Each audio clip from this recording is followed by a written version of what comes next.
Hi and welcome to Beyond the Racing Line, the Formula 1 podcast by fans, for fans. The Imola Grand Prix was on, the Italia Romano GoPro Grand Prix was on. It certainly wasn't called that, but it was something ridiculously long like that. I don't know why they can't just call these Grand Prix good names, but it was ran and won by Max Verstappen again. It seems like a usual result, but it certainly wasn't a usual result. I'm joined by Tristan Pocock to talk about it. Hello, Tristan. Hello, mate. Welcome back, everyone. Welcome back. Yeah, take two. We just had a little microphone incident. Adjustment. Give me a race ranking. A 9. A solid 9. What on earth is a 9? A thrilling 9. Most people will not agree with you on this. In fact, everyone won't agree with you on this. It's silly. I'm interested. Why? It's true. We had close battles right up and down the field. Yep. We had 3 teams in contention. Mm-hmm. We left qualifying with the possibility of 5 drivers down for the win. Was 3 teams really in contention? Yeah, they were really in contention. And then, we left quali with 5 potential race winners. Mm-hmm. And we had a pretty rapid chase down for the lead. And if we were anywhere where you could overtake, then it was kind of on. Was that the point, It was kind of on. Was it the point, though, that we weren't anywhere that you could overtake, so it was never on? No, because we saw moments of it, and Lando says he needed 1 or 2 laps. I probably think he needed a few more than that. I don't think Lando would have got him even if there was 50 more laps. No, I reckon he would have. This track was not ready for overtaking. You had to be significantly different. But yeah, I think, I don't know if I sent you a message or if I wrote it in my notes, but it is, like, Imola is just a serious racetrack for serious races, isn't it? It looked hectic from, and I don't know whether it was the broadcast, but just going through, turn 1s right down to turn 5, it was just... It's hectic while beautiful. Yeah, it was a cool job. So good to watch. And I love, hats off to the organisers for bringing the gravel right in. Yes. And going away from... And just, it just stole my hero of the hours. It was picturesque, and I thought of you on the grid because we had a red flare go off, and I'm like, yes! I actually liked that one. Because I love it, and I thought you'd be sitting back at the TV just going, no. But it was just, the scene was beautiful, the track is beautiful, it was really fabulous racing, it was just everything that it promotes the traditional racetrack. And, I love them at heart. It's just, Yeah. For me, it was probably for the race weekend, I'd be willing to give it an 8. An 8? Well, that's only 1 less point than when I it's not as dramatic as what I thought it was going to be. But it's a very generous 8 because there was never going to be an overtake for the lead. And that annoyed me, and I knew that. And Lando reckons he needed a lap or 2. That just wasn't going to happen because they just didn't have that dramatic enough difference to make that happen. Piastri was considerably faster than Sainz for most of the race. All of the weekend. Yeah, and he wasn't able to make that happen, and it's just, it needs a couple of adjustments. I love the racetrack. Let's talk racetracks in a minute. Okay. I do. No, just keep going. Just keep rolling. I love the racetrack. It is very cool. I'm with you. It's about old school racing, and it's a really magnificent place to watch Formula One. And I had a mate that was there recently. Hello, Shane. Welcome back. And he talked about the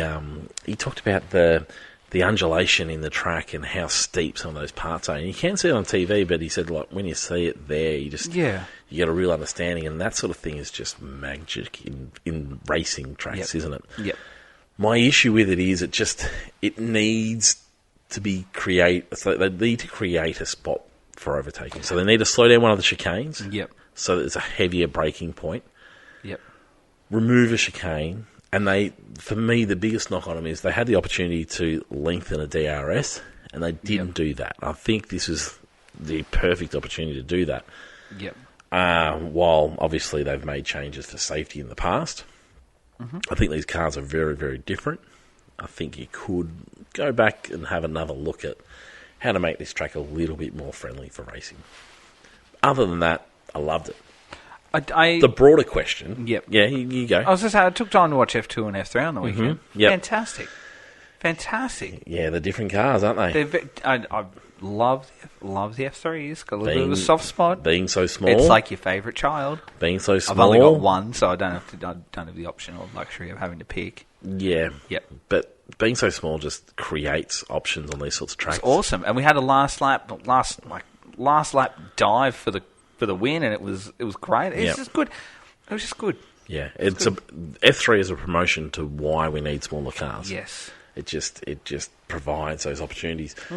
The broader question of racetracks. Okay.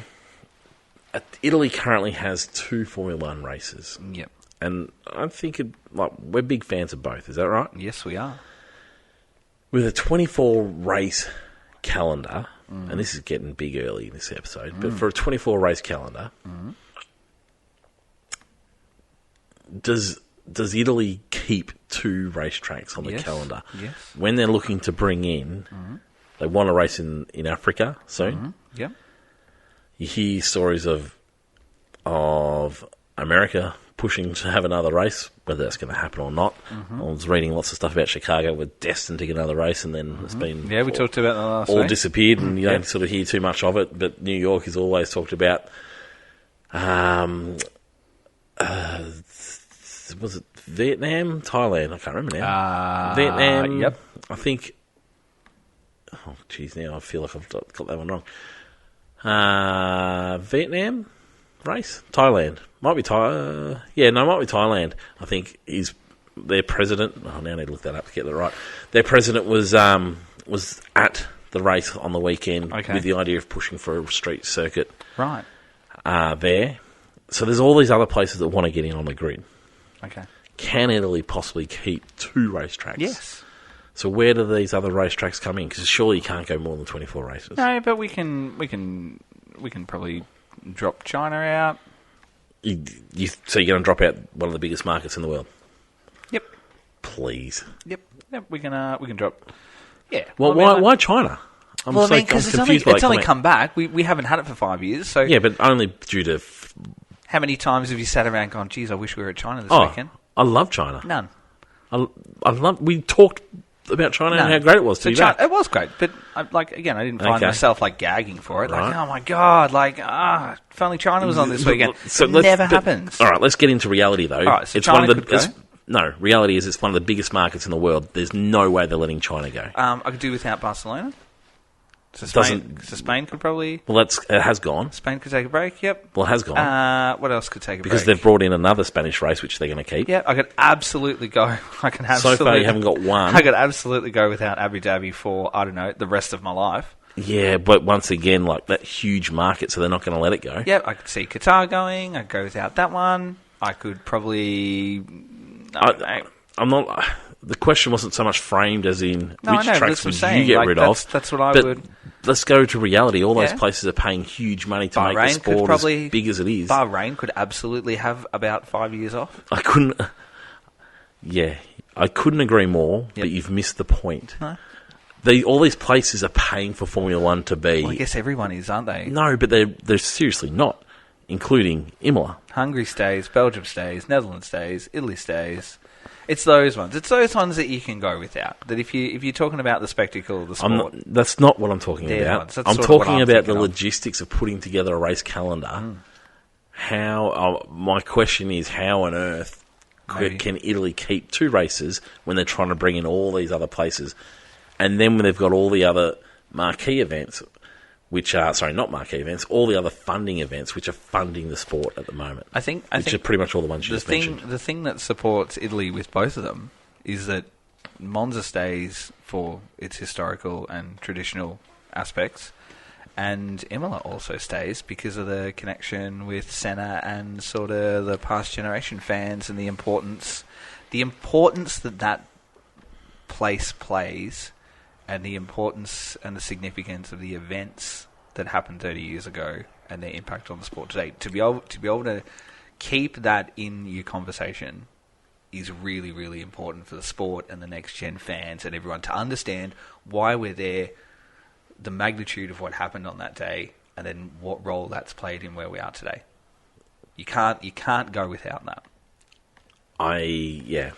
Emotional me says yes, but I just can't see how they keep both those races into the future. It'll be one of those ones that I think, I don't know whether they'll rotate them. I mean, contracts have been made. Probably where I'm getting at is you hear all these contracts being renewed, and you hear of all these other racetracks coming into the calendar, which we're going to be seeing and enjoying for the next few years. Yep. I wonder whether this is one of the ones that we're not going to get to see for a while. And if they want to keep it as an absolute must on the calendar, they've got to do something about creating some racing at this joint. I think they've got to be irresistible. It can't just be that emotional connection that we've got with it. I think they're going to need to make some changes to bring something else to the calendar where there can be an overtake, because it was really difficult on the weekend. Deep early, very deep early. I told you, it always sets the first 10 minutes, sets the tone for the episode. So we're going deep today. Like, we're going to be really organised. It's going to be really serious. Nah. It's going to be one of those ones this week. Nah, Last week was just helter-skelter. Let's not go making promises. Fun ones. That's it. It sets the tone. All the goodies, though. It sets the tone. All the goodies. We've got a race. We've got a race review. We've got race rankings done of the day. Fantasy. We've got F1.5. We've had a change already in the standings. I'm very excited. At the top? Yeah. We've already had a change. We've got fantasy. We're back on for fantasy. I must have forgotten who was at the top. We didn't have fantasy, as I said to you before, we didn't have fantasy yesterday because the telemetry was down at the track. So I was a little bit annoyed at that because I was only looking at provisional points. But now I've seen my full points. And they're happy. I'm happy now. Oh, there you go. Which is great. So, yeah. So fantasy's back. And all the other bits and pieces. We've got an opening question from a new opening question giver. Yeah. And it comes from Steve Kennedy this week. Thank you, Steve. Thanks, Steve, for getting in touch with that one. And it's on the socials, not sent directly to me, so Tristan's reading it out. Yeah. That's it. That's what people want. All right, here's our question. You are team principal, and somehow you've managed to get the best car on the grid. Out of the last 10 World Championship winners, or World Champions, you have to pick 2 drivers in their prime. Who are you picking, and then why are you picking them? So I'll read them out. These are the last 10 world champions. Let's go with you can't have the same drivers. All right, that's fair. Because we're racing against each other. Okay, all right, 1 for 1 then. We'll do that. All right, So you got Max, Lewis, Nico, Seb, Jensen, Kimi, Fernando, Schumacher, and Hakkinen. All right. And Villeneuve, sorry. All right, we're going to rock off the Sergio first. All right. Not great for podcasting. Terrible. Yes, I get to go first. I have Max. You have Max? Yeah, I'm going to have Max. I just think Max is just... He's just proven so much lately. And he's just a very accomplished driver. Okay. Who are you going to have as your first? I will have Seb. Whoa, really? Really? Yeah. Seb? Yep. Only ever really... 1-4 in a row. 1-4 in a row. By some distance. Yeah, no, he was... Seb at his peak was magnificent. Prime Seb. Yeah. I don't know if there's any guarantee he'll be able to drive that one, but then I was just thinking, like, there's no guarantee Max is going to be able to drive my car either. That's very true, but you've got the best car on the grid, so it doesn't matter. No, I know, but Yep. Seb hasn't proven that he can just drive any car. That's incredibly harsh. Never is Max. That's incredible. Well, sorry. What's the proof? Sorry. Did I say that he couldn't? No. I said neither of them have proven it, have they? Seb won in the Toro Rosso. Yeah, but he didn't win a championship. No, but he won a race in Toro Rosso. Yeah, well, it was an unusual race, wasn't it? It was. I'm going to have in their prime. I've got to go with Michael. Yep. Okay. Michael Schumacher in his prime. Who is it going to be?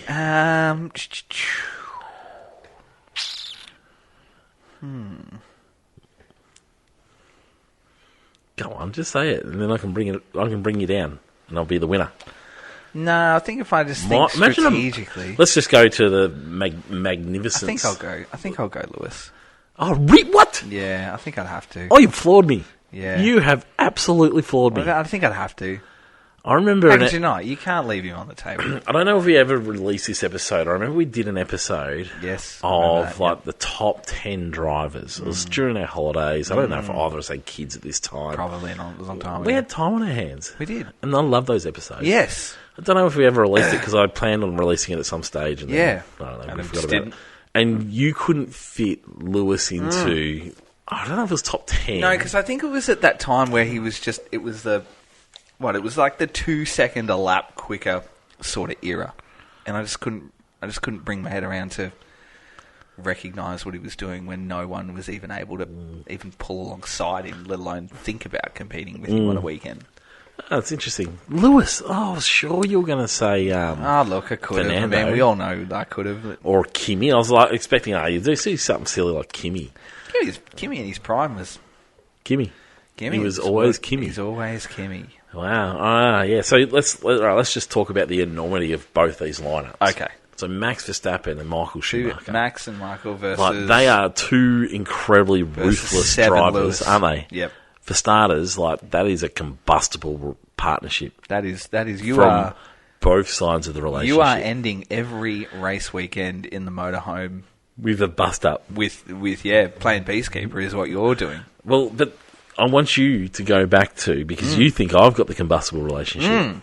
Seven Lewis. See, Seven Lewis, this was not Seven Lewis that we now know. No. This is Seven Lewis in their prime. This is Seb, who was the ruthless prick that he was when he was a gun. This is Seven Mark versus Lewis and Fernando 07. And Lewis and Nico. Yeah. So like Lewis has had plenty of form. So those two are at it too, and they're at it in some really dark, mysterious ways. Whereas at least Max and Michael, I think, are punching like on. There in the open, isn't it? Yeah. Whereas those other two are fighting behind the scenes. Yes. What a lineup! What a world we live in. If that was so good. Great question. So good. Thank you very much for that, Steve. Steve? What would you? Yes. Thanks, Steve. What car would you have? No, well, it's the best. See, as soon as you said that question, I was like, you've fallen into the best car on the grid. I thought Brawn. No one else has ever fallen into the best car on the grid. No, not at all. Have they? Yeah. Not at all. That'd be an interesting follow-up. Steve, I'd like to know your thoughts. Send us a DM just underneath your question. But yeah, give us yours, Steve. That'd be interesting. What chassis would you put him in? There you go. Great question. I'll reply to Steve now. Let's get into the race. Okay. We saw... Well, starting with qualifying, we saw an interesting qualifying because Red Bull had once again been complaining of not having the right setup through practice. Yeah. And this is a common thing that you hear from teams that are up there, and then mysteriously, they get it together. Yep. Just in time for qualifying, and they drive off into the distance, and they just drive off smiling, saying, we got you. We were right. We had some problems, but we fixed them, and it's all good. Yeah. Whereas it was a little bit more believable this weekend because we've seen some history of Red Bull not being able to quite get it right. Yeah. With the last race when Norris was able to get it more right than them. We've seen that the closing of the gap of McLaren at Miami is going to put some more pressure on them. Is that just a flash in the pan? Is that just a one-off race? Or is that going to be consistently something? We'd heard of all the big updates that Ferrari were bringing to the table. And so, all of a sudden, there's like maybe Red Bull are in a little bit more trouble than what they usually are. And so, going into qualifying, I was fully expectant to see something really, really close. And that's definitely what we got. In the end, what we got was a Max Verstappen masterclass, didn't we? Yeah, we did. Like, it wasn't Red Bull necessarily. Red Bull made some changes, and apparently Sebastian Buemi spent 11 hours in the simulator. Yes, overnight, yep. Trying out all the different scenarios which can be the magic potion to get them to be in a competitive range. Yep. And he found it. Do you think that sort of is a little bit of it's a little bit of Red Bull going, ooh, hang on, we're not as comfortable as what we used to be. And that they're thinking that they've got to go to those extremities. Well, they did have to go because they were in that situation. They had to go to that extremity. And I don't think... I feel like it was more... It was driven not out of that the setup was wrong. I still feel that... The setup was wrong. Yeah, I still feel that if the setup was wrong and the field was not as close as what it was... They would have got away with it. They could have just rolled the dice and got away with it. Yep. Because their comfort... cushion and buffer is so great. Yep. But now that the field, and I say the field, which really is McLaren and Ferrari, have now caught, they're within arm's length. Yep. That's where they are. And suddenly Red Bull have gone, we're not as comfortable as what we are. We actually need to put our heads down here because we are feeling like we might get caught. So. Yeah, 100%. Yep. And while they didn't end up with the perfect race car because they certainly weren't happy with it, it was enough for Max to be able to do Max things. And I guess that's it. When you've got someone of his talent at the moment and just the level that he's on, the car doesn't have to be perfect. He can drive around an issue, or he can drive around a setup error, or just something that's not quite working. And I think that's probably where we found out for Checo on the weekend. Yeah. While the qualifying hindered him as well, you could sort of see that he too was struggling, but he couldn't drive around it. Yeah, absolutely. And he was stuck with that anomaly in the setup, whereas Max could manage that in a better way. But it gave us this incredibly exciting session where we honestly, and I know probably some people wouldn't have necessarily recognised, but I think watching it, I knew that it was going to be bloody close. I knew that it was going to be close. I in the back, well, not in the back of my mind, in the front of my mind, I was always thinking, Max will probably get the job done because they seem to have found a little bit of pace, but you certainly weren't sure of it. And I think it was a Max situation. I think Red Bull, to their credit, were able to find something that was going to work well enough for him. So they managed to make that happen. Our man Aussie Oscar Piastri, put it on second on the grid. I tell you what, he's found a little bit of something. He wasn't second. He was provisional pole because Hulkenberg ended up giving Max a tow, and that was the key, wasn't it? That was the difference. Yeah. That was the difference. So, God, really, when you sit back, I sit back here now that the dust has settled on the race weekend, and what we should be celebrating today is Oscar's first win at a pole. We really should be, and I've convinced myself over the last 24 hours that that's exactly what we were on for. But I could not agree anymore. The tow and the penalty. Yeah. I had a friend text me on Saturday night, and he said after qualifying, he said, "Are we on here with Oscar? Has he got a sniff?" And my immediate response was, "No, we're not at all." And he was like, "Really?" I said, "Yep, no, we're not." And then, Why was that? Because of the penalty and the yes. inability to overtake on the track. Yeah. And look, having being fifth, like it would have been a bit different had he have been knocked back to third. Hey, you'd only get a 1-spot grid penalty or a 3. And I mean, we had a 3 anyway. But had he have been in third, fair enough. Thoughts on the penalty? It was absolutely non-case. It was a penalty. I mean, it was there. My issue, and I'll find an issue because it's our Aussie Oscar. I have an issue with it. Yeah. My issue with it is that I've got two issues. Is that McLaren? What the hell are you doing? Yeah. Like, just give him the warning he needed. Yeah. Because it is a tricky track, and even Magnussen even said, you can't see on this track, so you're relying on your team because he was coming from around the corner. Yeah. And so Oscar got caught out, and I didn't really hear the team properly apologise. They all came out and said, what could have been for Oscar, and he'd driven so beautifully. But I would have liked to hear them apologise to him. But for me, my biggest criticism, and this is just ridiculous because it's just clutching at straws, but bloody Magnussen should not be on that racetrack. That cheating prick has spent the last month breaking all the rules. The fact that he's still on a racetrack and able to complain about these things, and he complains about people getting in his way all the time, you've deliberately gone out of your way to break the rules to gain an advantage. You don't have any right to complain about anything. You should not even be on the racetrack. But that definitely doesn't change it. He should have got the penalty because that's what the rules are. It's annoying as all get out. Yeah. But anyway, it is what it is. My two issues is Magnussen's general pace in the session was probably not there. He did practice 3 in a 16.9 and then he did qualify in a 16.8. Yeah. And the cutoff was what, a 16.6 or something like that? But we don't know what his fast pace was because it was his second lap. Well, a 16.7 would have got him. 16.7 would have got him in, and that would have been 5 thousandths or something above Valtteri. So my first issue is he held him up, but would he have nailed it? Maybe yes, maybe no. I kind of feel like he probably wasn't going to. No, think back to that session. That second lap was a whole lot faster. Yeah. Everyone else was going faster. My other issue is that why it was so as painful it is to say, it was so clear that he was going to get it, right? And we knew the moment that it happened, and we've got the break in the session. So why can't we just delete a lap time? Like, why do we have to allow a driver to continue on throughout the session and almost get pole and then we go and say, no, you can't have that anymore.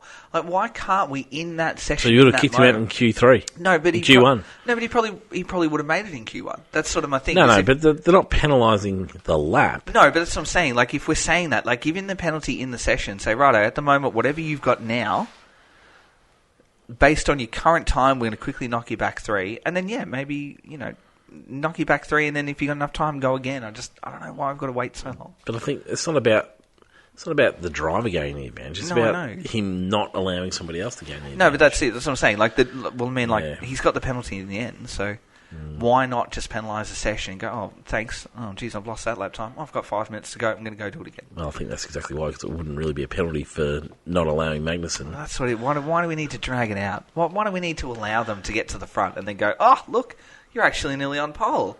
By the way, remember that thing you did half an hour ago? Now you can't have your position. It just, yeah. I don't know why we have to wait so long. Why do we have to constantly have to wait? They weren't going to hear from them. They weren't calling them in to discuss it. Well, they did. But you could see. There was no need to discuss it. You could see what had happened. Like, I can't imagine the pointlessness I'm not sure. of that conversation. Anyway, I'm not sure they would have got. There's plenty of time in the session, and when you can see it, make the decision quicker. Just make it. But I don't understand what it was done on the second lap of, like, on the last crack at qualifying in Q1. Yep, that's okay. Just do it in the session. But like, what? So would you kicked him out? I probably would have preferred him to have done that, because the answer to, like, well, that's a huge penalty. No, but the response to the penalty would have been immediate. Like I would rather that would have started than drag it on all the way out. So we started at P20 and then peg them back. I don't understand the need to drag it out. Why do we need to drag it out all the time? Same with race incidents. Oh, you crashed into each other. You're both out. Well, you can see what's happened. Address it now.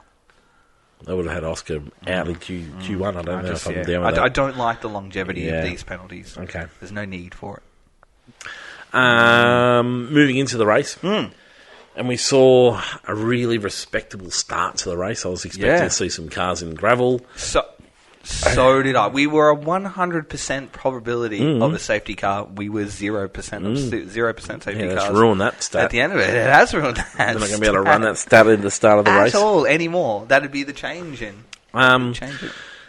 And so, it was really respectful. Cars sort of did their jockeying and then got into position, and off they went. And Max sort of looked like he was in control. The tyres weren't taking him way off down in the distance, but they gave him a gap. It looked like he was sort of controlling things. And then the race sort of let itself unfold a bit. And then towards the end, Max's tyres dropped off. And we don't necessarily see the Red Bull tyres drop off like this. And it looked like the McLaren had held onto their tyres a bit better, which is unusual again. Yes. To see someone manage tyres better than the Red Bulls.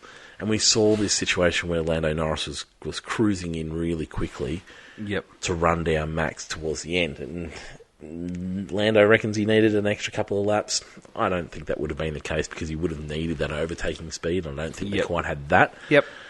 They had great speed in the open, but not necessarily for overtaking. But, we saw an interesting race. It certainly wasn't a close win where it was just like an absolute foregone conclusion, was it? No. It's what we're going to see for the rest of the season, isn't it? I think so. I think this things is have closed in. It's almost like the title is on. I feel like really. I don't know. That's a big call. I don't know if I'm ready to be just like, it's absolutely on. For me, I feel like Max is going to win, no doubt about it. But that's a big call also, because he's not that far out. There can be no doubt about it. Yeah. But I feel like Max is going to win. However, I feel like we're going to see a really racy rest of the season. But Max is being good at just picking up good amounts of points. He is, and a DNF changes it all, doesn't it? A DNF does. So, like, current championship points is what? Max 161, Charles 113. I want to talk about that in a minute. Perez 107, Lando's 101, Sainz is 93, and then Oscar's sort of 53. So you could probably say he's going to be playing a support role at the moment. But if you look on their day, if you're going to get one, think about the weekend as well. If you're going to get one McLaren in front of him, you're probably going to get two. Same with the Ferraris. If you're going to get one in front, you're probably going to get two. Probably is the key word there. I think unlikely is more of a key word. I feel like... So it's not like they've gone behind them. No. It's just that everyone else is equal to them. But I just think on the weekend, when the car is suited to the track, that it's like again, like we saw with the McLarens on the weekend. Like Oscar was absolutely the standout McLaren driver of the weekend, and then Lando was also right up there too. So there was there's a more likelihood that we were going to get both McLarens in front of Max than one or the other. I mean, you take the penalty away, and we probably are going to get that. Same when you think about the Ferraris. Like, let's say we got a Monza soonish, and then the Ferraris are on it. You're probably going to get Charles, and you're going to get Carlos up there. It's Maybe more likely than not, I feel. See, I think it's the opposite. I think you might, but I think Max is always good enough to beat one of them. Yep. Always. Yep. And I don't even know we're talking about people beating Max because they still haven't really done it. No, Norris has. But you just get that feeling at the moment. And that's sort of where I am with the season at the moment. You just suddenly get that feeling like, oh, it's come alive a little bit. Like, we usually get this feeling halfway into the final year of a current regulation where we know we're going to lose it. That's right. That's it. And like, we're going to have one more year after it, and we are going to lose it too. So, but then we've seen a pretty big swing just across the field, haven't we? If we go right back 5 weeks ago, of what we were talking about at the start of the year, and we're looking at how poor the Alpines were, and then what are Haas doing? Like, why are they suddenly there? And then Max is running away with this because he was 30 and 42nd race winner, leads at the moment. But he's just like a side question related to Max. He competed online for his race team in the 24-hour Le Mans and won it. And he did that overnight. And I saw a photo of him after the presser. He was nearly asleep. Do you feel that may have played some sort of part in the closeness of Sunday? Possibly. Not taking away anything from Lando and what McLaren did, but it's a question. He raced in an overnight race, but it wasn't like he was doing the only racing. No, but he did. He did a bulk amount of hours. No, I'll be interested to see what times he raced. Yeah. And how much that would affect him. No, it's just a question. An interesting question. It's just a food for thought question. Is it because we know he did it, and we know that Lewis is notorious for having, his outside of racing hobbies, as a lot of the drivers are at the moment. Like Charles has got an ice cream brand. Not that that's, I'm sure, like an extreme sort of sport. Like I think if I had an ice cream brand, it could be, because I would make it extreme. I love ice cream. Do you? But oh my god. Yeah. But then just something to think about. Like, what's your favourite ice cream? Oh, jeez.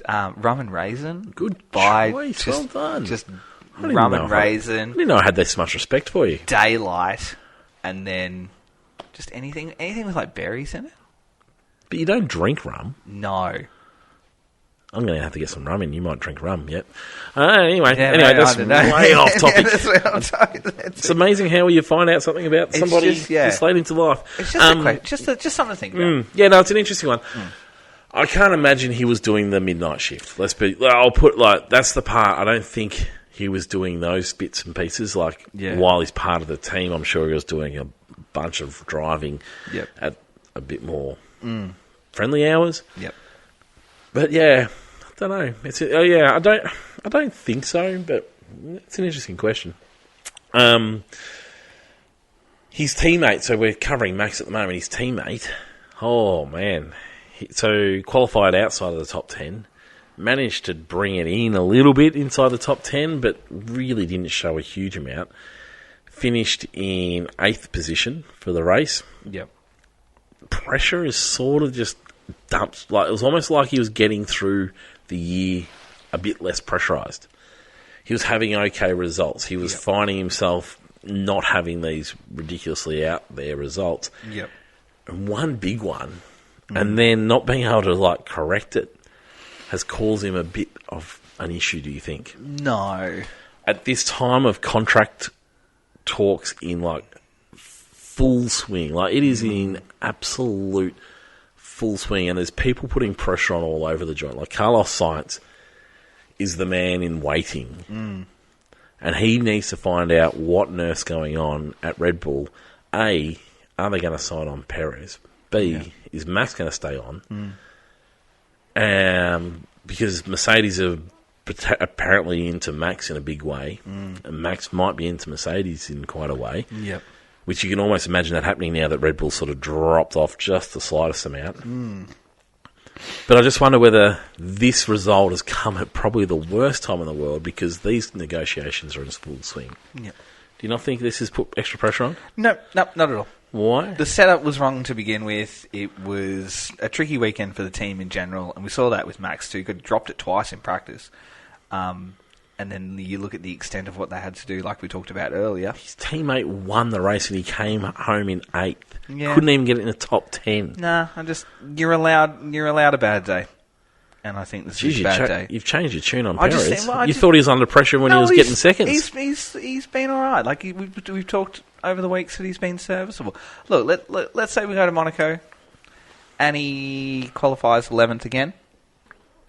Then maybe I'll start going, yeah, okay. It'll take a couple in a row.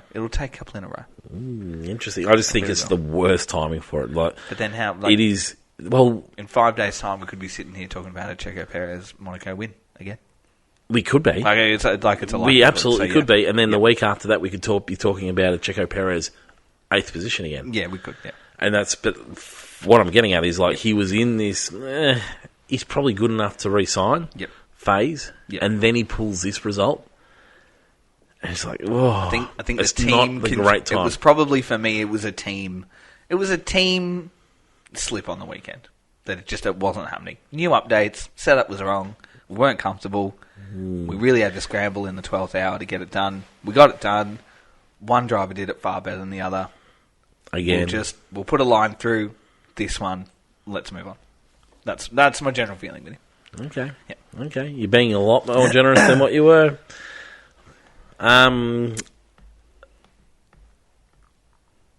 Lando we sort of mentioned quickly.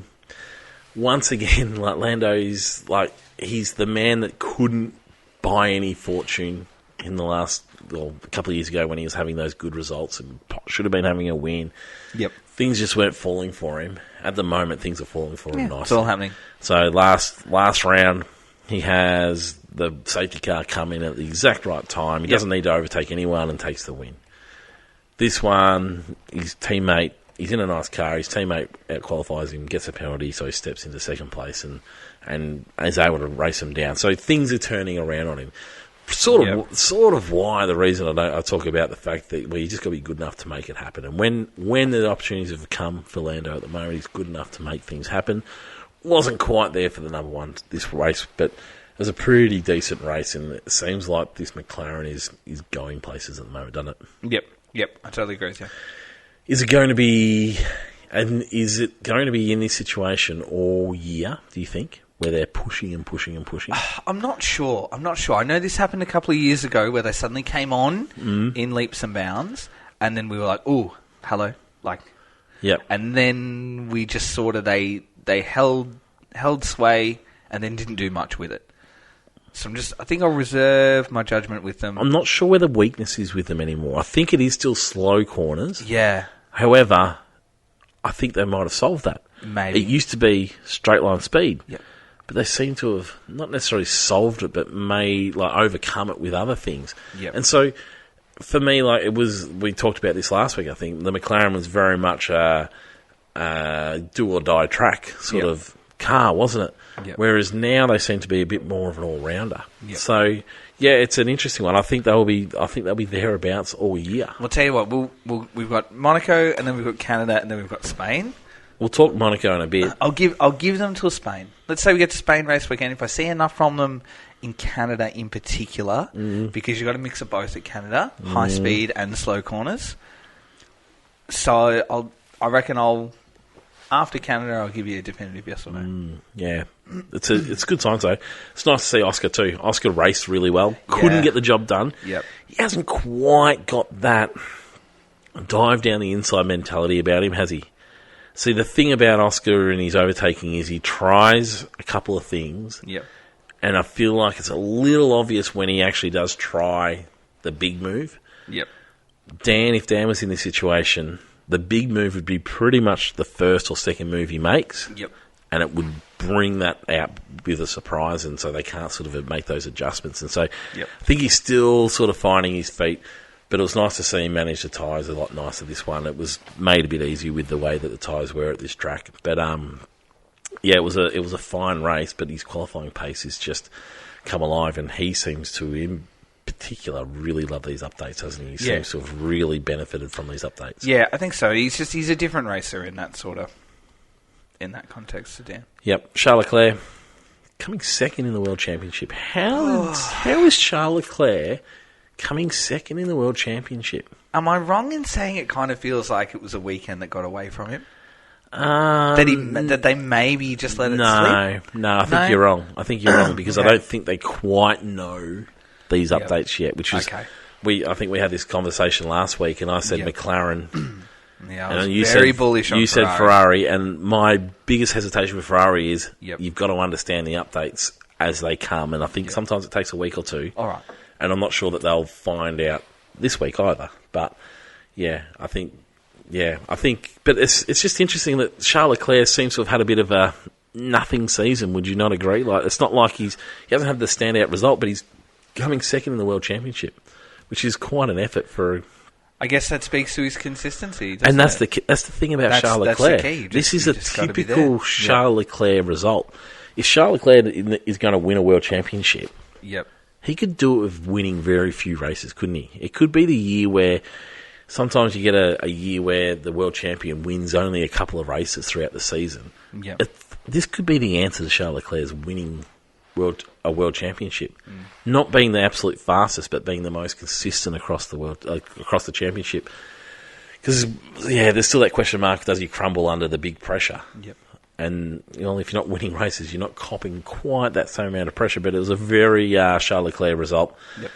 Cruised through, did a good job of holding off Oscar, but couldn't really chase down Lando. I think that Ferrari just needs a little bit more understanding, but it looks like a good thing, doesn't it? Yeah, absolutely. I think once they get those setups right. Yep, absolutely.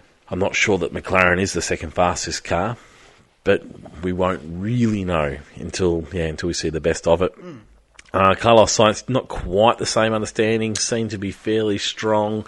Not sure the strategy was the best for Carlos over the weekend, but he's sort of he's a race winner this year, and had some good results, and then had just not quite there. It seems like Charles back on top in that team a little bit afterwards, saying, have they made the wrong decision? Yeah, probably just I kind of look at Sainz and just think off weekend. Track that didn't really suit him. Well, it wasn't quite off, was it? It just wasn't as on as everyone else. Yeah, and it sort of looked like it was probably the first step of, if we've got a new update package, we're going to make sure Charles is incredibly knowledgeable about it because he's staying. We're going to keep him in the loop of that. But we kind of, because this is all new, we know we're not keeping any more. Maybe this is that first step into, we're going to start just putting the curtains phasing up on you you. out a little bit. We know that, and maybe it's a sign that while we haven't heard anything of where he's going and what he's doing, that maybe this is a sign of just going, maybe we do know where you're going, so we're just going to, we're just going to say, Yeah, it's an interesting watch, isn't it? Yep. If you do look at though, like if you talk about the last few. Fifth. Do you think that kind of doesn't suit him?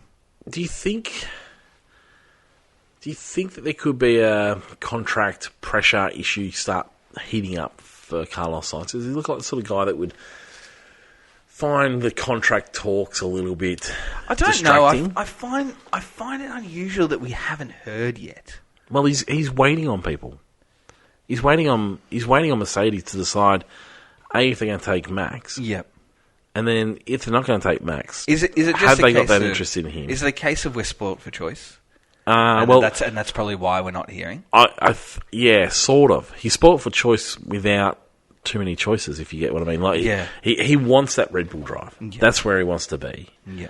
And Audi have tried to say, look, we need a decision very soon. That's fair. I totally respect that for what they're trying to achieve in what they want to bring to the sport. And while you can understand that and you can respect that, unfortunately they haven't got too many cars to hold. We talked about it last week. Like, they got Hulkenberg, which is an okay drive, as long as you get a great driver beside him. Yeah. You don't want Hulkenberg with an Ocon. No. I'm very upbeat about Audi, as you well. As you well know. I am. Yeah. Don't worry, I am too. I'm all for them, but I'm not if they can't get the driver lineup right. And so the key, like why they try to put pressure on him, they haven't really got anywhere else to go. Do you think that he could be at risk of missing out altogether? Yeah, it's that if he waits too long, if there is a target in mind, and Red Bull let's just be completely honest. I don't know that it is. No, well, because Red Bull's got 2 potential seats, and so the talk is in the paddock is that Mercedes are into Max in a big way. 150 million, I read. And exactly, and the consideration has to be: is Max considering this seriously? Is Max bringing them along to try and pick up his power through Red Bull because Red Bull can't afford to lose him? Yep. And that's the two things. So, is Mercedes really a chance to get him, or not? Or is it Max just wanting to wield some power and saying, look, I could go to Mercedes here and you could be left with absolutely nothing? Well, they could be, because there's also a lot behind the scenes. And that's what I mean. So he's wanting to build that power within the team. It wouldn't surprise me if his dad ended up with some sort of management position if he re-signed. Yeah. Because, I mean, the entourage that comes with Max Verstappen is a powerful entourage. And so it's an interesting situation. But so there's that, but there's also the Perez situation, which Perez is like the least safe driver of anyone, but he might just luck into another year. He might just get another year if there is another big move made outside of him. Because you can't imagine Red Bull's making 2 big changes, but don't know. You never really know. You never know. So yeah, I think that's where the situation's at. That's where I'm reading it at the moment. Is science is absolutely holding out for one of those 2 drives. Yep. Because it could seriously, like if Max stays, I think they move Perez on. Okay. If Max goes, I think they hold on to Perez. Yeah. Okay. Maybe they'll go for keep everything straight and we'll sign them both on short-term contracts. Yep. Maybe till the end of 26. Yeah, and then we'll go from there. so that's what science is holding out for, is one of those 2 drives. Yep. And then everything else needs to fall in place. But I just wonder whether he's the sort of guy that might start to struggle with that situation as the season goes on. I don't think it's there yet. He has made plenty of seat changes over his career, so a change of environment isn't alien to him. No, but yeah, whether he's just feeling the pressure he needs to be performing. Yeah. Mercedes, 6th and 7th. They brought some updates. They are bringing more of these updates throughout the next few weeks. They've changed their strategy. They're no longer looking for the silver bullet that's going to fix things. Yep. They're going to just improve the general car and try and become more competitive. Yep. They're going to become the next McLaren, aren't they? In terms of the next bit back, not quite there. They're in no man's land. They're by themselves at the moment. They're certainly not at the heights of Red Bull, McLaren, Ferrari. They're not at the depths of Aston. I say depths, which is quite hard because they're just sort of in there at the moment. But they're just in a realm of their own at the moment with no real competitor and no one to chase. Yeah, and it feels like that might be them for the next year and a half. I think so too. I think that's just, and I think could confidently say that that's where they are. And I almost feel like the latest conversations have been like, we're going to be like in a respectable position, but we might pick up the odd here or there podium when we can snatch something. 5th might be the real success, but it might be like we're going to ready to snatch. I feel like McLaren's been in that position where they've been ready to snatch a situation like a rainy day or a unusual safety car. I think they're going to just try and prime themselves to be in a situation where they can make the most of an opportunity which might present itself. Other than that, we're just going to be respectful of it. I feel like that if we ever fell into that sort of situation throughout the year where there was an opportunity for someone to snatch it, my go-to sort of who's gonna grab that result, it's really not Mercedes. Like, I would be more inclined to see Yuki snatch a result or Aston grab one. Probably. The Mercedes aren't really on my radar for anything. Yeah, they're really not. Like, that's just I've sort of come to terms with that's where they are. I think we'll see them close the gap slightly, but I think that'll be just. I think they just decided, right, we're just going to make a car more stable and then work on making it fast again. But that's fair.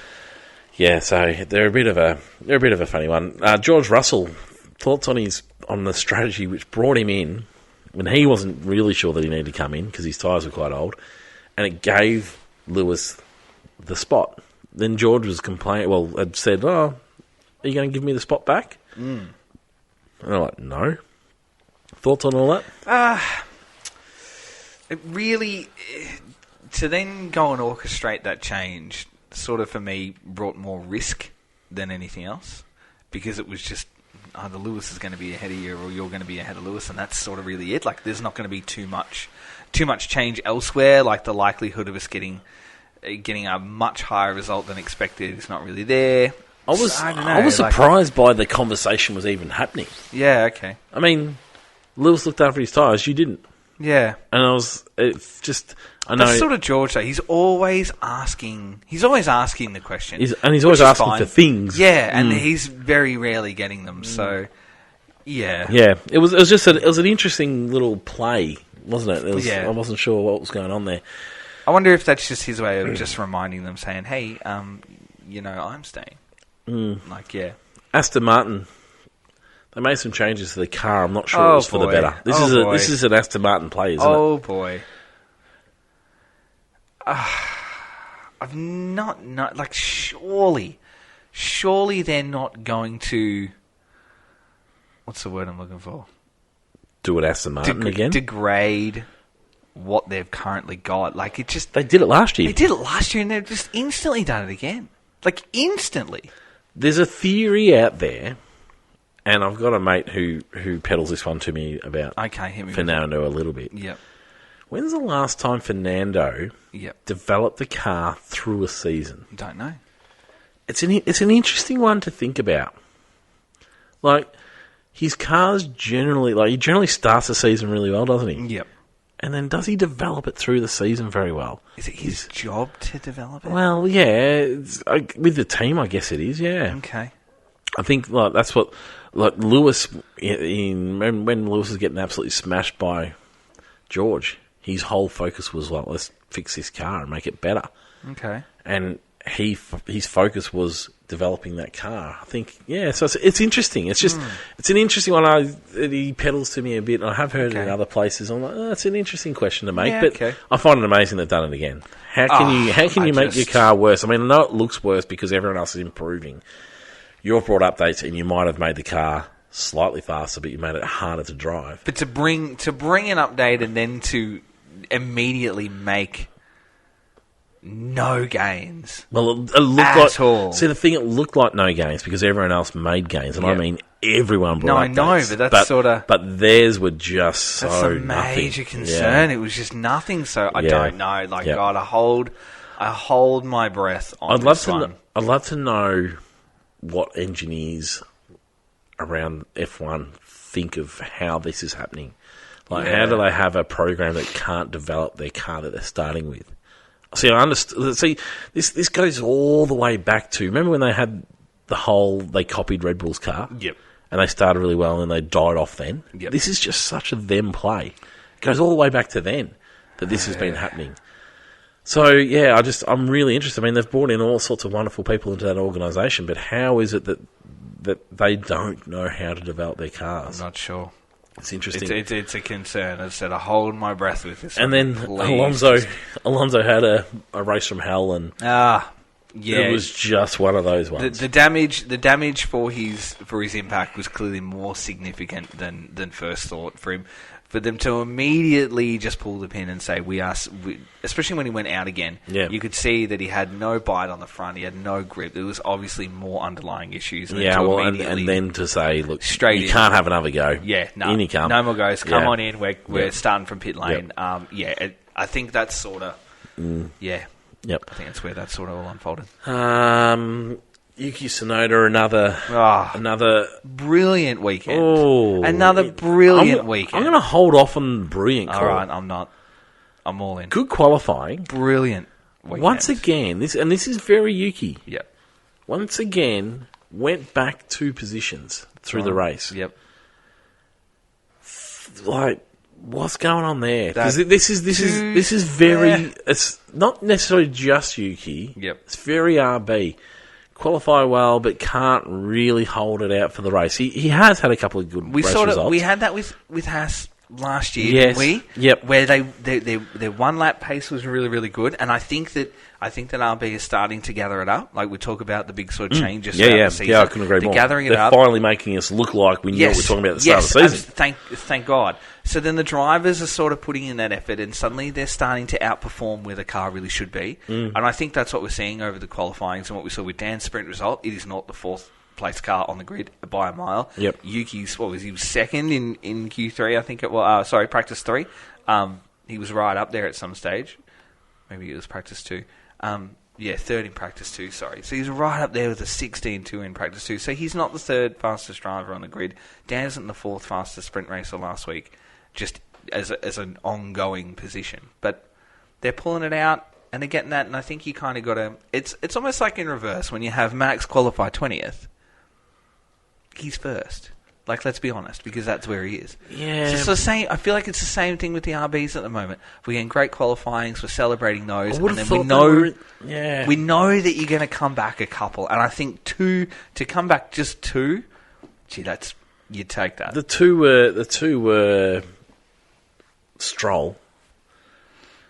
Wasn't necessarily a lot faster. No, it wasn't a lot Stroll faster. had an okay weekend, I guess. It was okay. And then Perez, yes, you can understand the Perez. Yep. Overtake. So if you look at Yuki, you look at the 4 behind him, which are the 2 Hasses, Dan and Ocon. For him to finish ahead of those, it's a tick. It's still a tick. Well, I guess To be beaten by those, let's say he goes back behind the Hasses, and he qualifies 8th, and then he finishes in 12th behind K-Mag and Hulk. Then you'd sort of go, oh, geez. Yeah. You probably let a point slip. Yep. Whereas Ricciardo did let a point slip. Yeah. Our man Dan, he's still not...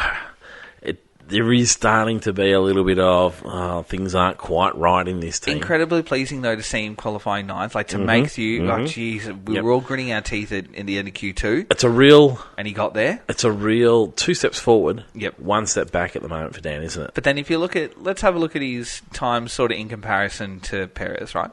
Well, let's just look at that as a comparison. With Perez? Yeah, with qualifying. Oh, yeah. Just for qualifying. Because that's... So you look at Q1, he did a 16.0. Perez did a 16.4. So that's in Q1. So, half a second quicker than him there. You then look at Q2, he was a 15.6, Perez was a 15.7, and then if you look at Q3, obviously Perez didn't make it, but he did a 15.67, or he did a 15.69 in Q1. So he still made gains across there too, which is really great. Yuki was consistent with the 15, so 15.8, 15.3, 15.4. He was actually slower in Q3 than what he was in Q2. Yeah. Has Yuki put himself into the frame finally for a Red Bull seat? Yes, I've been saying that for a couple of weeks. Been giving me nothing on Yuki. Oh, I'm still holding steady on it. He's hot. He comes with red hot form. But knowing that Fernando only has a couple of years left, I can see Yuki just staying put at RB. We know that he's part of the Honda deal. Surely, that when Honda goes, that he probably is the first in line. Whether or not he's first choice, so I'm not sure that he's probably first in line for Aston. That's not a Yuki choice. No, but that's what I'm saying. I don't know. That could work for him. I think that's the sort of logical scenario for him. I think unless if he knows that, let's say he knows that he stays with the Honda package, which I think is great. It's a terrific place to tie and connect yourself to. And then to know that Fernando's only got a couple, and you look at Aston and you go, that's a quality team doing reasonably quality things besides upgrades, then you're kind of looking like, I could. It's like it's a step up from it RB. Would be a very Red Bull thing to employ Yuki Tsunoda at the moment and ruin his career. Yes. But then maybe he's seen that. But I don't think he gets a choice, does he? No, but I wonder if he's seen that. He goes, I've seen what's happened to Albon. But I'm sure it's like, if someone's knocking at your door, hey, Mr. Tsunoda, we've got a seat for you. No one's saying no. Don't know. No one's saying no. I don't know. And particularly Yuki. Yeah. That is not in Yuki's nature. Once again, Haas coming through with the goods. Hulkenberg, Magnussen, probably Magnussen, I thought, was the more impressive for his form. He came through the field a little bit more. But once again, they're in a nice spot. Them and RB are fully in charge of the midfield or the backfield pack, isn't it? Yep. And it's a good little competition between the two at the moment. Ocon has moved his way up. Ocon's become hot property again. Has he become hot property? Well, someone wants him, which I think is actually quite hot property, because I'm surprised that people still want this man. You just find that, I don't know. People see some things in Ocon that I just don't know that he's hot property. Well, but Haas are keen on him. Haas are keen on him, apparently. Yep. And so the big question is, it seems like Ocon's pretty keen on a move. Yep. Does he trust Haas over Alpine? Thoughts? I don't know. Which would you trust? If you're Ocon, who are you driving to? Haas or Alpine? Who am I trusting at the moment?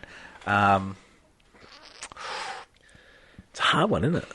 It is a hard one. You would probably... The Haas projection just looks lovely at the moment. I don't know. I think they both look okay. The Alpine they've had that big reset. Yep. They've made some ground. I just worry about how much ground you can make. I think they've made rapid ground. And now they'll slow up. I don't know that we expected them to catch it this quickly.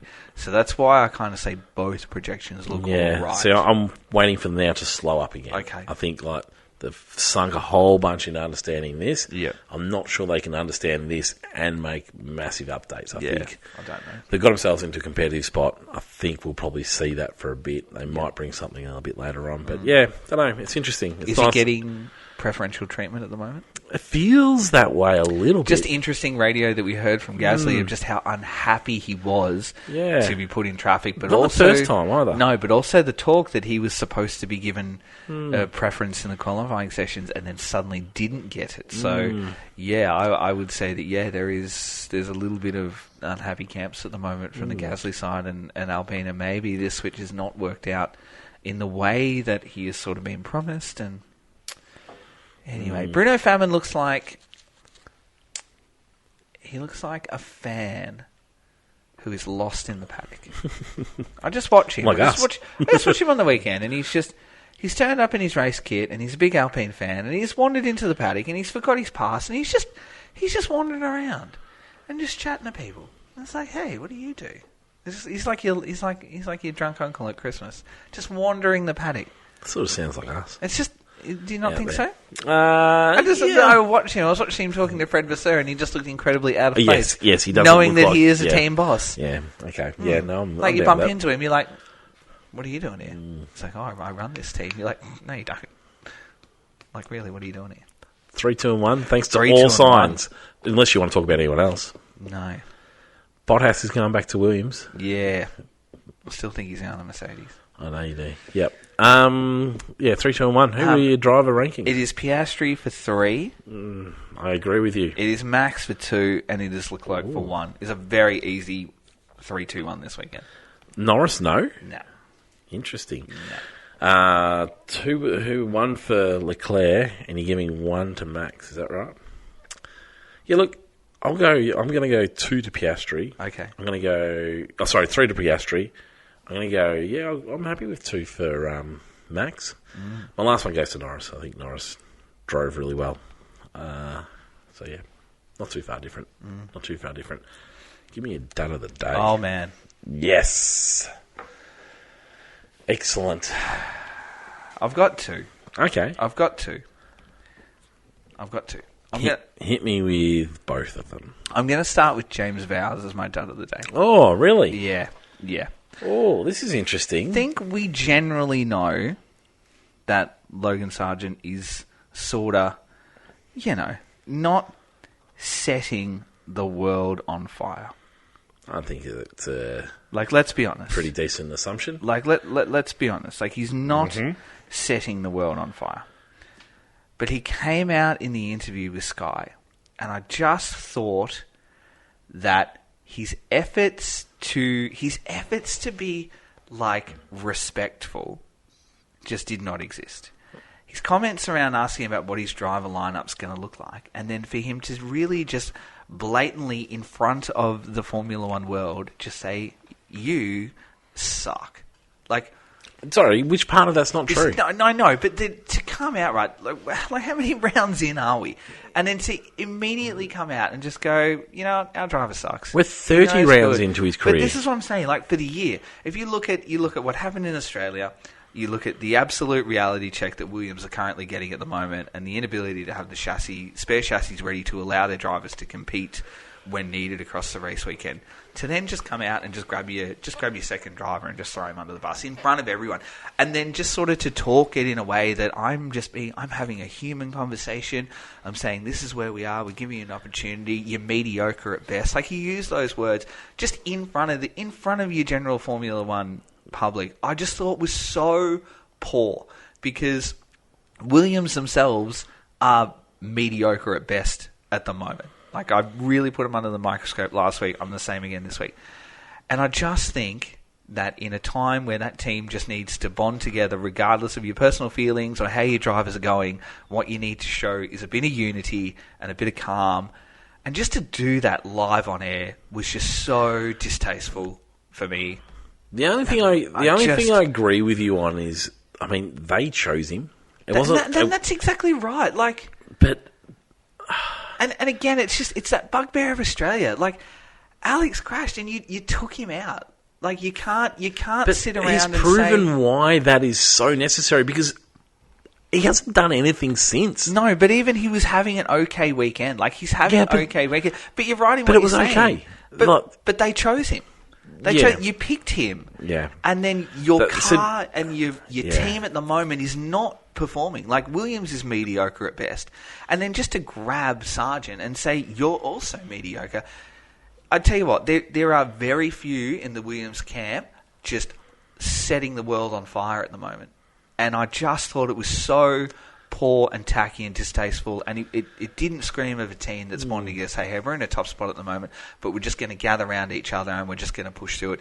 He happily started throwing grenades, pulling pins and throwing grenades at him, and it was poor. It was really, really poor. I kind of saw an element of him where, as good as he is technically and managing a team, I for the first time thought, you don't really have that great personal touch with people, do you? And I think they're so important in everything you do this week. It's just, it's not there. It's not there. And people need that at times. So particularly when you're the boss, yeah. And that's exactly, and when you're the boss, and I love what Toto Wolff talks about when he has this no blame culture. James Vowles is probably the opposite. He looks like he has a blame culture. It's like, it's your fault this weekend. I don't know. Yeah. It was poor. It was really poor. There's part of me that says this is Formula One. Yep. And Alex Albon and Logan Sargent is so far out of his depth and he hasn't got any better. Yep. We know that. But we know that, though. Yeah, so... But you don't need the boss to throw hand grenades live on TV. So what would you say? I've asked you about his performance. I would say at the moment we know we're not performing. The team's having a struggle, but we're just getting around each other and we're supporting one another to push through. And whatever will be at the end of the season will be. But I wouldn't do... But James, what we're saying is Alex Albon is showing some good results within this team. Yep. He's showing some good speed. Why isn't Logan showing the same speed? But then I would go back to exactly what I was saying. The team's not performing. The chassis are not there. The spare parts are not there. But we're pulling drivers out in Australia. Why can't Logan? Can he, though? Because I don't know that Alex is setting the world on fire at the moment either. I know he's getting better results. So you're just throwing Alex under the bus No, instead. but what I'm saying is, like, he's getting a couple of better results. He's showing all sorts of great results. Yeah. I don't know. There's speed there. There's no speed like in Logan. Say, we don't hear that from Toto. Yeah. We don't hear that from Horner.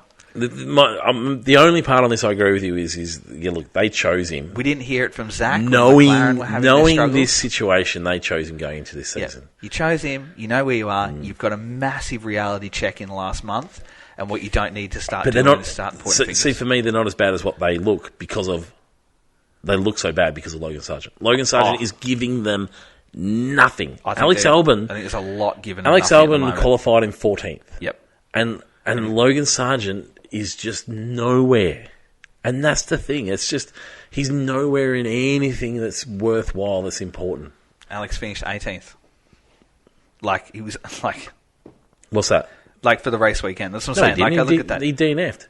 Yeah, well, that's worse. Sorry, I'm looking at Miami. That's worse. Well, but it wasn't on him. No, but that's what I'm saying. Like, it's just... There's no one that's really setting the world on fire. Yeah, but at least he's showing some speed. Like, you'd rather have someone show some speed and not finish than someone who just doesn't have the speed at all. Yeah, I don't know. Anyway, what's your second dud? And my second dud is Zach Brown. Ooh. Zach Brown for his comments that all of a sudden, this, like, I'm sitting back like a lot of us going, wow, you are the modern day Ron Dennis. You have turned this team around. You were trash. You were nowhere. You were up and down. This was not working. And absolutely all credit to him and what he has done to bring this around.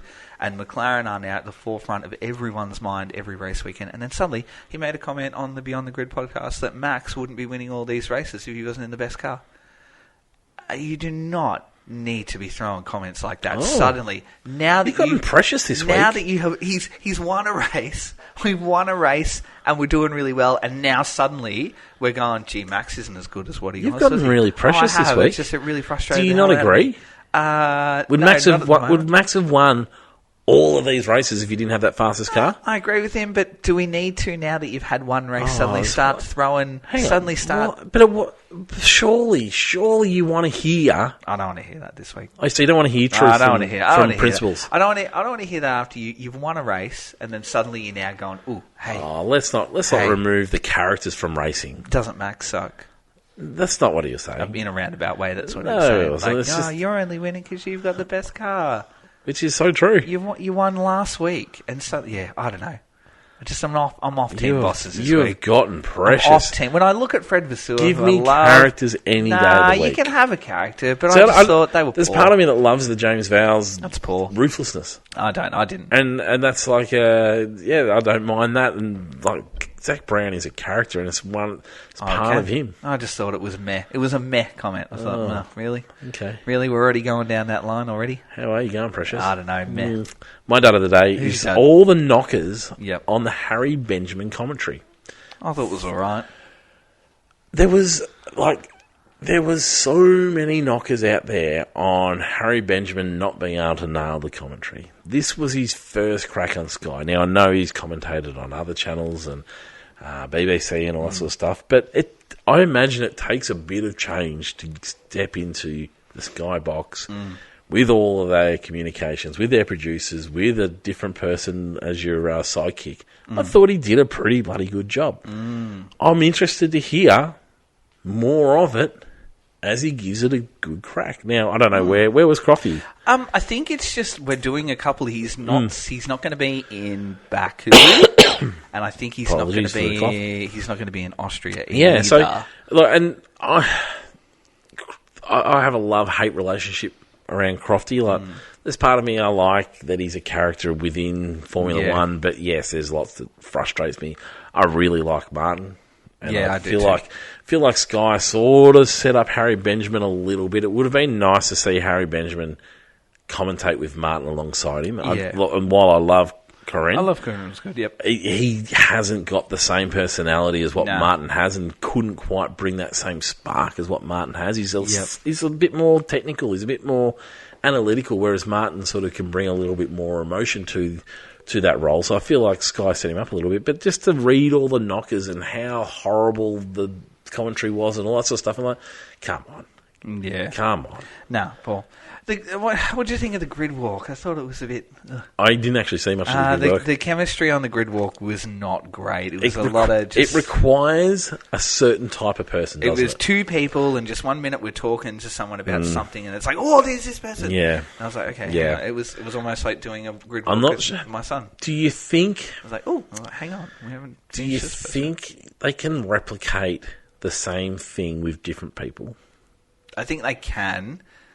But you just need to get the right person, get the right mix and person. Because there's always that risk of, if you try and replicate something that someone's always done, you're never going to be able to nail it the same way. So Jenson Button did one with a few other people, and they sort of did this crossover thing a few races ago. And I like Jenson. Yeah. Jenson got some good bits and pieces, but Jenson's not willing to put himself out there enough. Yeah. He probably doesn't. Whereas Martin just is willing to throw himself into any situation to find out. That's fair. So, no.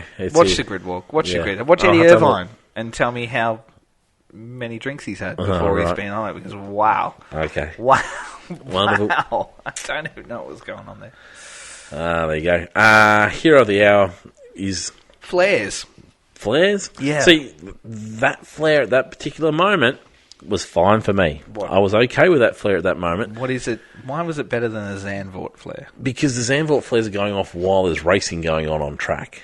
And A, that's dangerous for the people on track, but the people behind or within that flare can't see what's going on. Okay. Whereas that one was early enough, it created the atmosphere, and then they could get on with racing. So that was all right for me. No, mine was gravel coming into closer to the track. Good work, well done. Everyone else take notice because we'll be very happy to see more of that, and then we can get rid of track limits, even though there were a few track limits still. Okay. F1.5? F1.5. And really quickly, before we start F1.5, Okay. I want to throw a little bit of a little bit of my conspiracy theories. I do like across the conspiracy weekend. theories. Because you know I'm good. I'm good at this. Okay. All right. So, Are we going? Sorry. Keep going. No, you go. No. So we had a couple of weeks ago in the McLaren store. Oh yeah. Okay. This is where you're going. We had the Monaco merch, which is red and white and black, which is the MP44 livery, all that kind of stuff. Very iconic. And there was talk, and my initial thought that, like many people, that we're going to get that livery. Which a lot of McLaren fans are trying out for, right? So explain that livery. Which is your red and white, the traditional red and white one. With it's like a white triangle in front of the triangle driver. Wedge, yep. So anyway. The old Marlboro cars. Yeah, the old Marlboro cars, kind of, yeah. So on Twitter, over the last couple of days, they've done a teaser trailer around Monaco for McLaren. All right. In that, we see the shot of a couple of cars come through the tunnel. And as we pass through the tunnel, what we see is a McLaren in Senna helmet livery colours. Oh. They've also changed their logo to the Senna helmet on Twitter in the last couple of days. Okay. So while I'm very, very confident, and I say very confident, I'm going to say 80% confident, that we are going to get a Monaco livery from McLaren again, and I really hope it's the old school red and white, that maybe we might very well have a Senna livery. Could it be? Monaco. Could the drivers go the Senna helmets? There's a lot of legalities around having a Senna helmet. There's a lot around that. You have to get the express written permission. Yes, you have to show the mock-up. That's why Gasly does it, because he gets in really early and gets that ticked off. So there's a lot around having the helmet and those colours and the registered. Speaking along those lines, Rubens Barrichello has his helmet design trademarked, so you can't even replicate that without permission because he can sue you instantly. So some of those old school drivers have that. They're very precious about their designs on their helmet. So anyway, just watch this space. Keep an eye on the socials. Is there any chance it'll be white and orange? Like that's what the filter sort of showed. Maybe. I think red. I think it's going to be red. I feel like if they're going to do it, they're going to be all in on that too. And I really hope so. And they do their special liveries quite well. So anyway, just watch this space. Keep an eye on. And these are the things. Stop it! I'm getting excited. Keep an eye on McLaren Twitter. Keep an eye on their Instagram, Facebook, and watch their profile picture. Whatever colours are going to pop up there are generally a pretty indication. So anyway, very exciting. Do you think that? So when did they change their logo colours? In the last sort of 24 or 48 hours. So it's pretty recent. So it wasn't before Imola, right? Okay. No, all right. F1.5. For those people who are new to the program, F1.5. We remove all the high runners. Listen to another episode. You'll understand how it goes. Yep. All right. So we're at the. Oh, I want to say midpoint. 1, 2, 3, 4, 5, 6, 7. We're about 8 rounds in. All right. Here we are. So last week we had the podium place getters. Our first, second, and third was Hulkenberg, K-Mag, and Yuki. And if we're looking at our wins and who's had a win, Hulkenberg leads the way with 2 wins. Sorry, no, not 2 wins. Yuki led the way with 3 wins. Hulk had 2, and then a smattering of podiums. So the great thing about this season is that everyone is having points. Alrighty, all right. So that was last week. We have had a change. I said to you at the start of the episode in the standings. So I'm going to do what I usually do now because we're back in action. Bottom to top, and we're going to leave it right to the end, all right? All right, in 10th place, Logan Sargent, 28 points. Oh, but you can't say anything bad about him. Nope. 9th place, Valtteri Bottas, 33. Difficult weekend for Valtteri, not doing a lot or setting the world on fire. Gasly sits around in 8th on 51. Slightly ahead of Gasly is Dan on 57. So it's not too bad, but also not great. too great. That's interesting considering he's had some higher results. Yeah. Alex Albon sitting pretty on 61, so only 4 ahead of Dan. And then after that, you've got Zhou, who's sitting on 63, and then followed by Ocon on 76. I just want to reiterate that Alex Albon is doing quite well. Yeah. As per our last conversation. Yep. Keep going. So now we get to our top. This is why F1.5 is so good, though. I know. Because it gives clarity, doesn't it? I know it does give clarity. It does give clarity, but we're not, I just wouldn't be a team boss going out and saying, like, hey, my team sucks. I'm not doing a great job, but it's your fault. I'm just saying I wouldn't do that. All right, here's your top 3. So top 3 is still Hulkenberg, K-Mag, and Yuki. However, Yuki has taken the win this week. Does that mean he's gone to the lead? Yuki has bumped up to second place. Only second. So Hulkenberg leads on 127. Yuki trailing behind on 122. Oh, that is close. He's very close. And K-Mag, while he came home in third, last 2 weeks with an 8 and a 2 have really hurt him because he was very consistent. 18, 15, 15, 15, 15 again this week, and he's had an 8 and a 2, so he's sitting around on 88 points. So while he's not currently close enough, he's just had a couple of bad weeks and he really needs to get back on it. So that's where we're looking at F1.5 this week. It's Hulk from Yuki from K-Mag. Interesting. With Ocon just hanging around on 76 points. Okay. All right. I actually thought Ricciardo would be a bit further along than that. So we're looking for Dan's 15, 6, 10, 2, 4, 8, 12. So he's had sort of a rough month in that period with only single digit you don't give points for sprints, do you? No points for sprints. Nothing fancy like that. It's just straight down the line. None of This this is where we are. None of this sort of fancy heading around. So anyway, that's F1.5 for this week. Let's go to Fantasy Simon League. To fantasy. Thank you to Thanks to Dr. Chris. Auto Art. Dr. Auto Art. We're close to Silverstone, so we'll have Chris on in a couple Well, I of wonder minutes' whether we time. can bring him in earlier. Okay, we can do that. Why not? Yeah. Why not? I've got to get on these socials, don't I? We do need to get on socials. Yeah. I'll send some messages and see when he's free because I think we're due. I think we can bring him in sooner. Sounds good. Chris does all sorts of wonderful things. If you haven't seen it, check him out on the socials. We've got some wonderful artworks of his in the Beyond the Racing Line headquarters, haven't we? Brilliant artwork. Yep. Brilliant artwork. He's had his framed up recently. I've seen some other ones done recently. Graffiti helmets are setting the world on fire. Constantly looking at those socials. So if you're in the UK and you're after a karting helmet or something like that.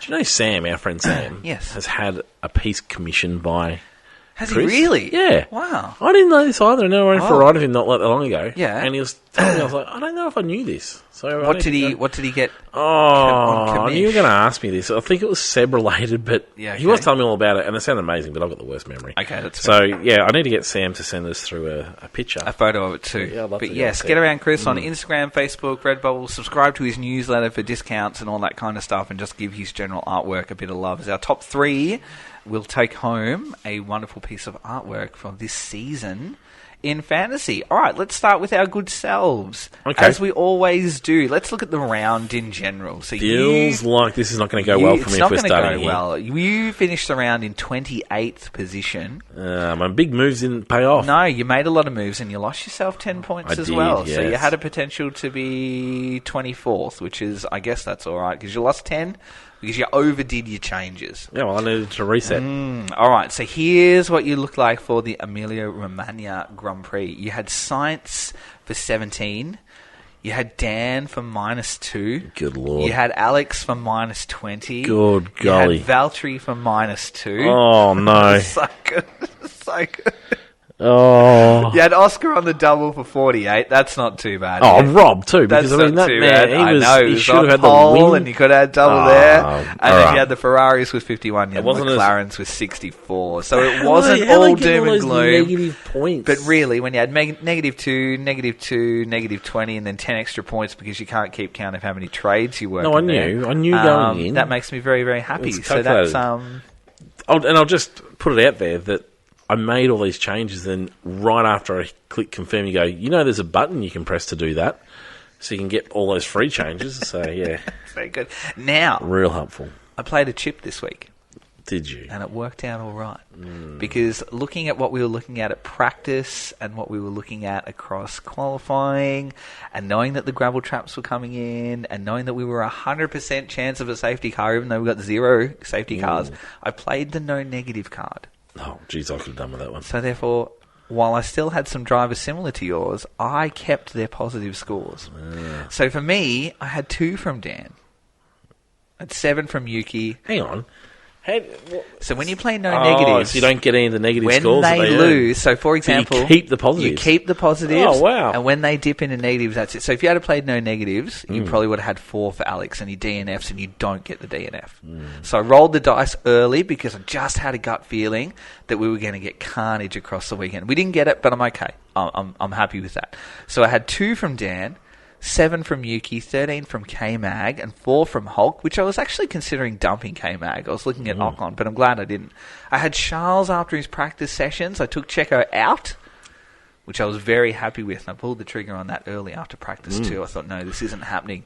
So Charles came in for Checo, 48 for Charles, and I had the double on him. But I also dropped the Red Bulls looking at what they were doing because I wasn't feeling very confident, and I brought McLaren in as well. There you go. So 64 for McLaren and 52 for Ferrari. So I finished around on 190 points, and I was 5th for the round. I wonder what the Red Bulls were actually paying. I'm not quite sure. For the round. I'm not quite sure. It'd be interesting to see, actually. I'm sure someone in there will have them, but mind you, I'm looking at the cover. Red Bulls were 61. So... And what was McLaren? And McLaren were, what do we say? Red Bull was 61, McLaren bought 64. So save yourself 3 points. It's very close at the top. It could be all the difference in the world. All right, here we are for the top 10 for the season thus far. Andrew Taylor leads the way on 1,767, followed by Dean Holt with Ricky Bobby Racing on 1,751. Fariz is sitting pretty again in third on 1,730. David Rojas with All Gasly No Brakes, 1,718. Danielson, 1,671. Chloe Anderson with Scarlet Fever Forever is 1,652. Roman Merrick is on 1,632. Jolyon Dyer with Max and Cheese, 1,623. And my good self sitting pretty on 9th still, 1,610. And Chris Holt with Minardi Cash App RB, 1,606, and that is your top 10 runners for the year so far. Thanks to Chris and all of his wonderful art at Dr. Auto. Where are you sitting at the moment, my friend? 25th. I'm a bit worried because we bagged out Sam not that long ago, and he's only a few places behind me now. Oh, so I'm feeling all right because I'm in the top 10 and Sam is 30th. So. Special call out. Well, Dean Holt's got a couple of teams in this, but special call out to Kingsley Morse McNabb. Kingsley actually originally said, I've ended the round with negative 20. However, he finished with 10 points. 10 points. Do you want to know who his team is? Well, tell me his team. Logan Sargent's on the triple for negative 6. Oh, dear. Lance Stroll for 12. Yep. Alex Owen for negative 20. Yep. K-Mag came in with a very high 26 points. Yep. Bottas, negative 2. He had the Haas at 21. And he had the Williams for negative 21. Now, I know he's deliberately trying to get the smallest... I was going to say, do you think he did it deliberately? Yes, no. He's trying to get the lowest score possible. Kingsley, what are you doing with a Haas if you're trying to get the lowest score possible? Surely it's a stake. There's a stake, kick, sour, whatever they call it. Yeah, absolutely. But anyway, yeah. Interesting. Well Shout out to position number 47, Sausage Curb Launch Control, which is the team by Jimmy Raikkonen. Oh. I really hope that's Jimmy's real name. No, well, isn't that Kimmy's youngest sons? I think that's him. Jimmy Raikkonen. He's told me he's a big fan. Jimmy Raikkonen, that's so good. Yeah, 254. Yeah, making you all look good. Team name says it all, doesn't it? Interesting. Anyway, there we are. There we are for fantasy. Outstanding. Any news that you want to talk about? Any news that I want to talk about? No, you mentioned the Valtteri to Williams, which is sort of gaining the big topic that's at the He moment. was Gaining traction in there. Yep. And probably just the only other Ocon to thing. Haas seems to be having a bit of... Don't know about that one. There's still a lot of talk about Kimi Antonelli and where he's going. Well, and the lack of results. Has Mercedes done some damage here by talking him up? I said that from And he hasn't managed Day one, and giving myself a hero of the hour here. Hasn't managed to pull the results yet. Yeah, I am. I'm giving myself hero of the hour here because for all the talk and chatter, I said that many, many weeks ago. Who is this kid? What is he doing? Not saying that he's not achieving any good things, but he is not achieving things, and he's not sort of. We're looking at, where are we for Premo? We're 14, 10, 6, 6, retired 4, 10, 4. That's not setting the world alight. Certainly not. Yeah. I don't know. You would think that there are more ahead of him. So Haas at the moment, looking at Berman and Ocon is what the reports are. I've seen a lot talk about Zhou and that he's a potential candidate for Haas too. Yep. I'm wrapped, and I really hope we don't lose Valtteri from the sport because I think he needs to be there, and I don't mind the to Williams call, but I am still hanging my hat on a return to Mercedes, to be quite honest. Is he having a bit of a nothing season though? Sort of is, but then they're sort of, as a team, they're yeah. just holding out, aren't they? They know they're leaving, and it's just sort of, it's like when you quit your job and you still got a week to go. Yep. It's like, what are you going to do? Coming out of the new Concord agreement, Ferrari's going to keep their historical payments, but it's going to be capped. That's fair. I don't mind that. Yeah, I don't mind that. I don't mind that either. Yeah. So other than that, getting into Monaco. Is this a more tricky Monaco to pick than usual? Look, you kind of think, it is. Sometimes when we go to Monaco, we know there's a car that's just going to suit. Whereas I don't know of anyone who's just going to absolutely nail it. My hunch is Ferrari. I feel like Ferrari's going to be the team that's sort of got that car that's going to be pretty good. They're not bad in slow corners, good acceleration, and I think that might be the car to be picking. But I'm more lost on Monaco confidence this year than I usually am. Thoughts? Yeah, I kind of agree with you. We know that quali says it all. Yep. I think it's going to be closer. Yeah, it's going to be closer. If Max can't get this car turned, which he absolutely desperately needs. I tell you what, if anyone hasn't seen it and you want to know how good this man is around Monaco, go and watch last year's qualifying and his final sector. But this car isn't that car, and that's the key here. Like he's not getting it. So Max just needs a car that's really pointy. So it turns in, and then he'll deal with it after that. Yep. And at the moment, he's just not getting that. I tell you what, I mentioned Zach earlier in the pod about being my dud of the day. If anything is going to put fuel on a Verstappen fire, it's comments like that Max will come out and absolutely wipe the floor with the McLarens. Interesting. I really feel like that is the worst thing you could do after he's had a little bit of a rough weekend. So, anyway. Well, predictions, honestly, knowing how good this man is around Monaco, it absolutely is a Max pole and a Max win. You say he's so good around Monaco? Yeah. He's good. He's real good. I disagree. Okay. The man's had... He's had a couple he's come good. Yep. But he certainly hasn't traditionally been good. Nah. I'm going to go a Leclerc win. Have you ever seen Leclerc qualify around Monaco? Yeah. Yep. Yeah. That was exciting, wasn't it? A lot of red flags. Yeah. A lot of red flags. So I'm going to go... I'm going to go Leclerc win for a bit of an out there race. Okay, no. Monaco's not necessarily just always the fastest car wins, but they seem to have a pretty good package. I'm going to put Oscar in second because he's right on at the moment, and I think we've had so many times where Lando's been thereabouts. I think Oscar is definitely driving better than his results are saying. So I'm going to go Max into Oscar into Charles. It's going to be my top three. Yep. No, I don't mind the Oscar call. Yep. And Norris seems to be pretty on it too, but yeah, I'd say Leclerc, Max into Oscar. And I'm going to say Logan finishes ahead of Alex. You can replay that next week if I'm wrong. Oh, book it in. Let's book it in. My other prediction, I don't know whether it's just me hoping, but Dan Ricciardo is very good around this joint. Yeah. I feel like this could be a bit of a Ricciardo special for this weekend. Let's say Dan fifth. Yeah, I don't mind it. Let's just throw it in there. And we put the muzzle on him, so that's the end of that. All right, we'll see how we go next week. We'll play all Monaco. that back. I love Monaco. It's something about it. It doesn't provide great racing, but it is a spectacle. It's the glitz, it's the glamour, it's the tightness of the track, it's being up close to walls, it's the knowing that at any moment someone could have a massive moment. So yeah, I'm really looking forward to it. And for those of you that absolutely live and breathe motorsport, don't forget Indy 500 is on this weekend as well. I find it amazing that these two events clash. So good. I love Indy. Yeah. Such an appreciation for it. Yeah, okay. But yeah, until then, we'll be talking to you after Monaco. Goodbye now.